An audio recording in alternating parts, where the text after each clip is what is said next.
حتى قال هو قدس سره: أن قلوب الظالمين بأيدينا، واليوم فإن قلوب الفاسدين بأيدينا. قولوا لا. فسكوتنا نطق، ونطق الفاسدين والظالمين سكوت. يا الله، مو بالبصر، احنا ببصيرة نشوفك، وللموت يا ابن الصدر منعوفك. بجفوف ابوك قلوب كل الظلام، والفاسدين قلوبهم بجفوفك.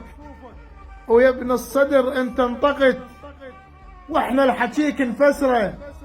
سكت حكيهم واثبتت، انت سكوتك ثورة. وبين السطور اللي قلت تربيتك احنا ونقرأ. وخل يعلم المال علم، وخل تعلم صغار كبار. بأمر الله مو بأمر البشر. ابن الصدر قائد صار، ماشي بنهج جد النبي، ويملك مسالك الأسرار. وللناس كلها ابن الصدر، مو فقط لأهل التيار.